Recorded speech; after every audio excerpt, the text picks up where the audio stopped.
Is Jeremy, and this is my application that I'm gonna go ahead and use this month.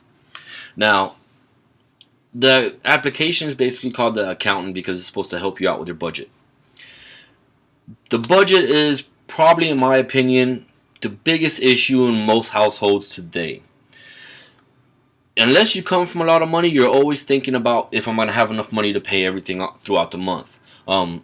Am I gonna have extra money to go on a vacation here? Can I spend all this money and go out tonight partying? All these issues kind of come into play, at least for me and a few people that I know, on a monthly basis.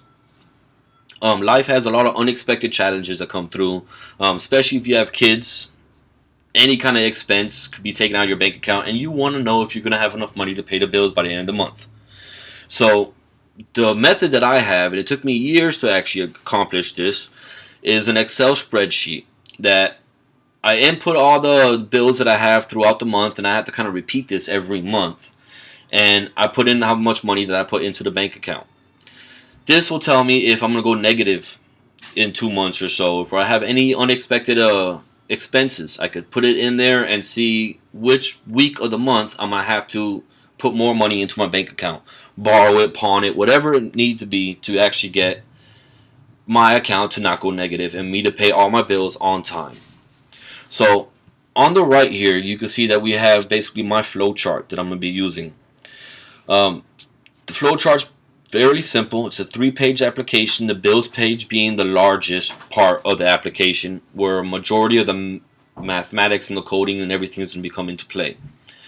On the left, you can see basically the UI that I've created.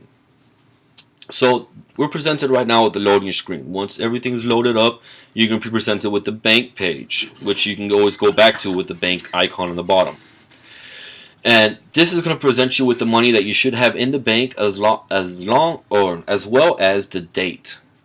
So you want to make sure that on this certain date that you have this much money in your bank account. And at the end of the month, it's going to estimate how much money you're going to have in your bank account if everything goes as smooth as you plan.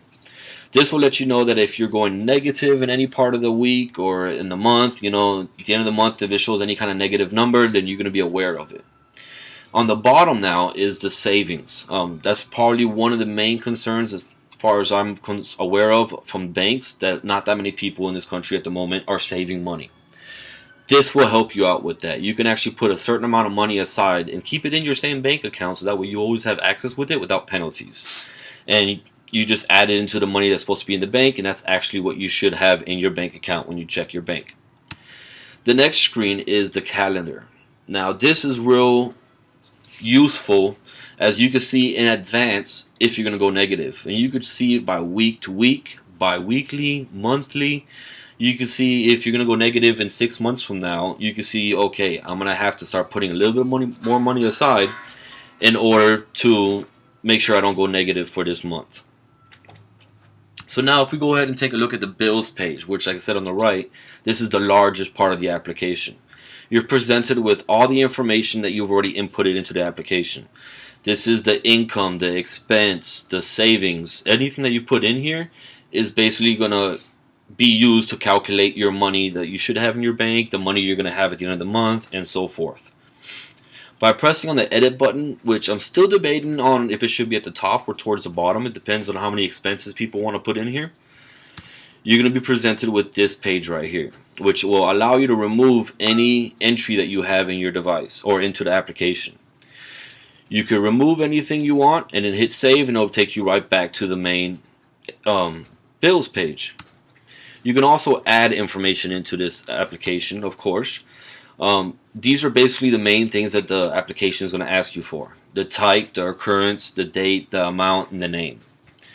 The type will be one of the three. It's either money coming into the bank, it's money leaving the bank, which will be the expense, or it's savings that you're putting away for a rainy day. You're also going to want to tell the application if it's going to be weekly, bi-weekly, or monthly, so it can do its calculations based on that. You also want to give it a start date. So if it's going to be weekly on a Wednesday, you want to let it know the exact date that it wants it to start calculating everything. You're also going to want to put in the amount, of course, and the name, which you can see here, of the income, expense, or savings that you're going to have. I'm hoping I can get this application up and running properly with no hiccups or anything else like that. There's going to be a lot of back-end mathematics and everything that's going to go into play to make sure that it runs flawlessly and it can actually look in the future and months ahead. So I'm hoping that with the milestone 1 and the milestone 2 that I have, the milestone 1, my main goal is to create the whole UI and the page and the buttons and everything to make sure that everything is working flawlessly, and use a lot of static data. Now with the milestone 2, I want to go ahead and implement all the dynamic data, which is going to be a full week's worth of work, as I want to go ahead and get the calculations and everything correct on there. So I'm going to let you guys know how everything goes next week. Alright, thank you.